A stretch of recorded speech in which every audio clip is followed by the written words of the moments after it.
Aujourd'hui, un court chapitre avec des thèmes variés. Les médecins, un thème qui vous touchera peut-être, la question du deuil. Puis on en aura ensuite un dernier qui sera le scribe et l'artisan. Siracide, un seul chapitre aujourd'hui, Siracide 38.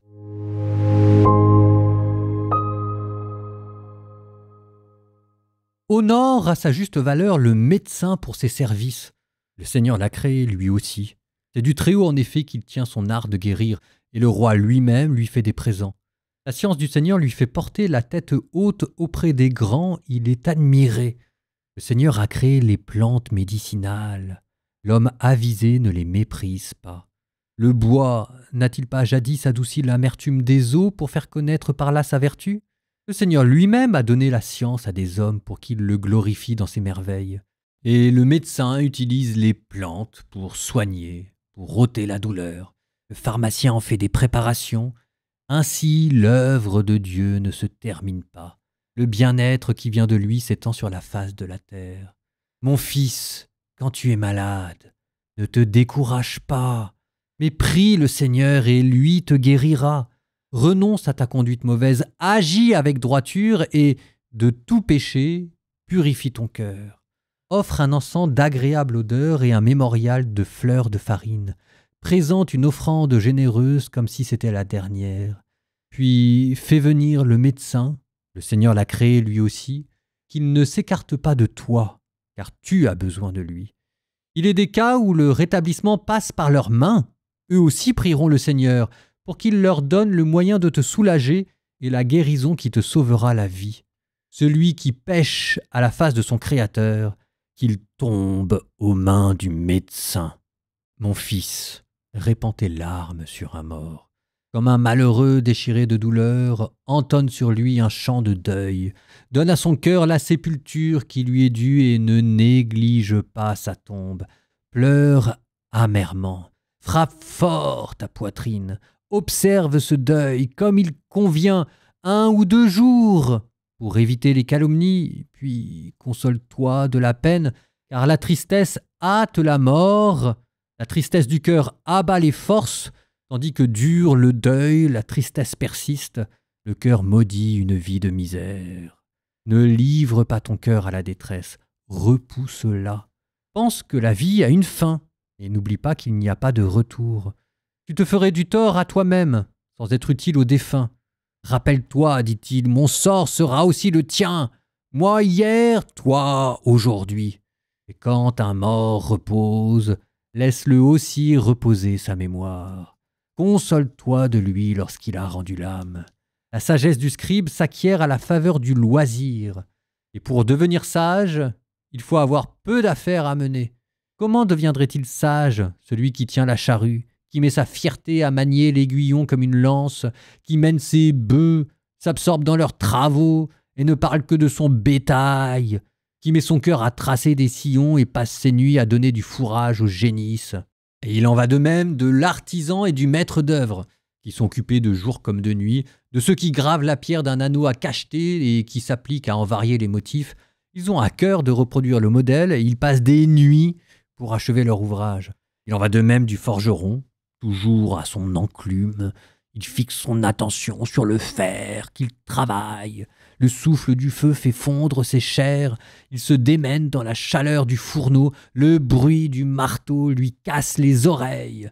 Ses yeux sont rivés sur le modèle de l'objet.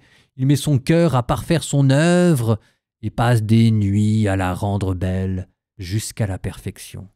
Il en va du même du potier, toujours à son ouvrage. Il actionne le tour avec ses pieds, il est en perpétuel souci de tout son travail et tous ses gestes sont comptés. De ses mains, il façonne l'argile, il la malaxe avec ses pieds. Il met son cœur à parfaire le vernis et il passe des nuits à nettoyer le four. Tous ces gens-là ont mis leur confiance dans leurs mains. Chacun possède la sagesse de son métier. Sans eux, on ne bâtirait pas de ville, on n'y habiterait pas et on n'y circulerait pas. Mais, lors des délibérations publiques, ce n'est pas eux qu'on va chercher. Dans l'assemblée, ils n'accèdent pas aux places d'honneur, ils ne siègent pas comme des juges et ils ne comprennent pas les dispositions du droit. Ils n'exposent pas brillamment ni l'enseignement ni le droit, on ne les trouve pas méditant des paraboles, mais Ils consolident la création originelle et leurs prières se rapportent aux travaux de leur métier. Il en va autrement de celui qui s'applique à la loi du Très-Haut et qui la médite.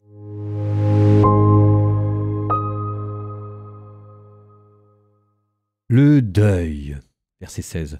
Mon fils répand tes larmes sur un mort, comme un malheureux déchiré de douleur, entonne sur lui un chant de deuil. On parlait des expériences de la vie humaine, en voilà une autre, moins agréable, mais tout aussi importante, savoir porter le deuil de quelqu'un. Il y a toujours avant et après, la première fois qu'on rencontre la mort, la vie devient à la fois plus grave, j'ose pas dire plus triste, mais plus précieuse. Il y a toujours ce moment curieux où le ciel commence à avoir un visage humain. Quand on est jeune, le ciel, c'est un concept abstrait fait de lumière et de nuages.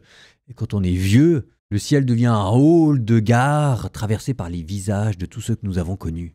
Donc c'est un choc. Je me souviens de quelqu'un qui avait perdu son mari qui me disait que c'est un tsunami, c'est comme il fallait entièrement réapprendre à vivre. Alors, il y a plusieurs modèles dans la psychologie contemporaine pour mieux comprendre les étapes du deuil qui manifestement suivent des processus récurrents. Par exemple, un des modèles connus, c'est Kübler-Ross. Il y a d'abord le choc et le déni, la colère, le marchandage, la dépression, l'acceptation. Bon, ça, c'est un modèle qui est très orienté vers les émotions intérieures.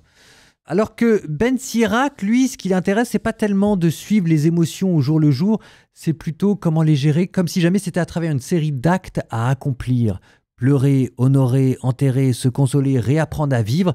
Et là, on est plutôt dans un autre modèle, le modèle de Warden, 1982. Si Racine ne psychologise pas à outrance le deuil, mais il prescrit un cadre dans lequel on peut le gérer. On fait ce qu'il faut, et c'est ça ce qui aide à se relever.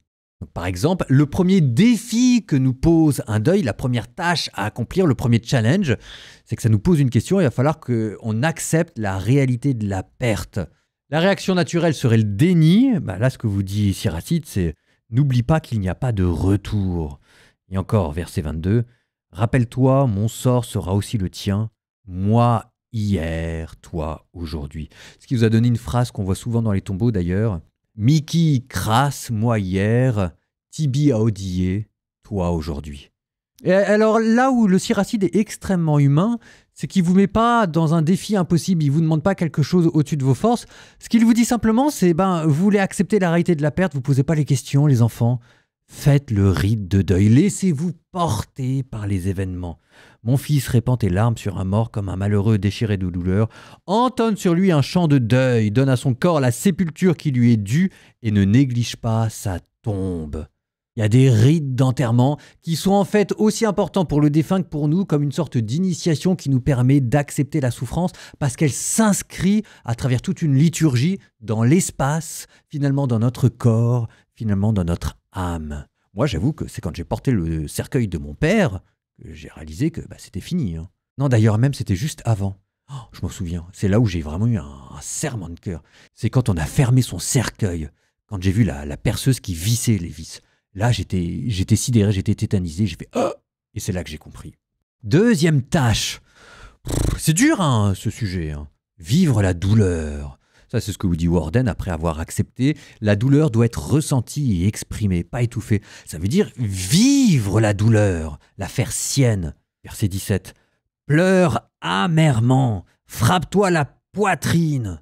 Pleurer, ça devient un devoir. Le deuil doit sortir du cœur. Alors si vous ressentez rien, mais généralement, c'est tellement prenant que... Et dans ce cas-là, il ne faut pas se retenir. Je me souviens, toujours pour mon père, la première fois que je l'avais vu, j'étais revenu en catastrophe de Lille, je rentre dans le salon familial, je vois le corps de mon père, et là, je me mets à pleurer. Et tout de suite, quelqu'un de ma famille qui vient vers moi pour me prendre de ses bras, pour me dire « Ah, ne t'inquiète pas, c'est pas... » Et la seule chose que je demandais, c'était qu'on me laisse pleurer. J'avais besoin de pleurer. Le Christ, il a pleuré Lazare. Bienheureux ceux qui pleurent parce qu'ils seront consolés. Vous avez besoin de vous exprimer. Ces larmes, elles ont besoin de sortir de votre corps. Les larmes, c'est aussi une manière de se réconcilier avec la réalité. Parce que dans ces larmes-là, en fait, il y a quelque chose qui se dit de l'amour que vous donniez à la personne. Parce que, comme vous l'aimiez, elle prenait de la place dans votre vie, et là, on vous l'a arraché. Donc c'est normal que là où il y avait quelqu'un, il n'y a plus personne. C'est les larmes, c'est l'amour qui s'est transformé en douleur, parce que l'être aimé vous a été enlevé. Pleurer, c'est une manière d'exprimer son amour, et l'amour a besoin d'être exprimé même si c'est dans la douleur. Ce qui est difficile, c'est que ces larmes, pour nous, c'est la manière dont le corps s'interroge. Parce que la traduction dans l'esprit de ces larmes, ça veut dire quoi maintenant? Qu'est-ce qui nous reste? Est-ce que je vais le retrouver un jour ou pas? Alors c'est là, normalement, où on parle de l'espérance et de la résurrection. Pas de chance avec Ben Sirac. La résurrection n'est pas encore arrivée jusqu'à lui. Ça, c'était dans le livre de la sagesse. Donc pour l'instant, on en reste à un niveau humain. Mais je trouve que c'est bien aussi, parce que vous savez, il y a toujours une manière de parler de la résurrection et de l'espérance chrétienne qui vient court-circuiter la douleur et le tragique de la vie humaine. Donc c'est bien que pour une fois, on ne soit pas tout de suite là dans la résurrection et dans l'espérance pour faire droit à cette expérience commune du deuil et arriver à exprimer notre peine. Et donc, ça vous amène à la tâche numéro 3, ou au ras des pâquerettes. C'est-à-dire que le deuil vous pose une question, maintenant, qu'est-ce que vous allez faire? Il va falloir s'adapter à un monde sans la personne, trouver un nouvel équilibre, une nouvelle manière de se positionner dans le monde, des nouvelles responsabilités. Ça, c'est ce que vous dit aussi le Siracide à sa manière à lui. Quand un mort repose, laisse aussi reposer sa mémoire. On ne vit pas dans le passé. Console-toi de lui lorsqu'il a rendu l'âme. Console-toi de lui, ça veut dire retourne à la vie. Ben Sirac qui vous trace une limite. Le chagrin doit exister, mais il ne doit pas absorber la vie. Il doit l'accompagner, il ne doit pas l'empêcher. Et c'est là aussi où on ne se pose pas trop de questions. De la même manière que pour accepter le deuil, il y a des rites, il y a les funérailles, etc. S'adapter à un monde sans la personne, ne vous posez pas trop de questions. Simplement, accomplissez ce que vous devez faire. C'est-à-dire que si jamais on a un travail, on retourne au travail. On se remet à prier. On retourne aux tâches de la vie quotidienne qui sont peut-être devenues dures, pénibles, parce que maintenant on les vit toutes seules. Mais c'est ce champ-là qu'on va réinvestir. Et au fur et à mesure, le corps, l'âme, trouvent un nouvel équilibre. Alors c'est sûr que plus rien ne sera comme avant. La vie est devenue plus grave, peut-être plus difficile. Mais il faut laisser la vie reprendre ses droits. Et ça peut prendre du temps. Le deuil, ça se fait pas du jour au lendemain. C'est pas pour rien que dans les sociétés avant, il y avait des périodes fixées de deuil. Je sais pas s'il faut fixer les périodes de deuil, mais au moins ça évitait de se poser des questions. Maintenant, comme on a honte de la mort, on n'arrive plus à accompagner les mourants, on les met dans des hôpitaux, et on n'a même plus de vêtements pour signaler qu'on est en deuil. Évidemment, ça rend les choses plus difficiles.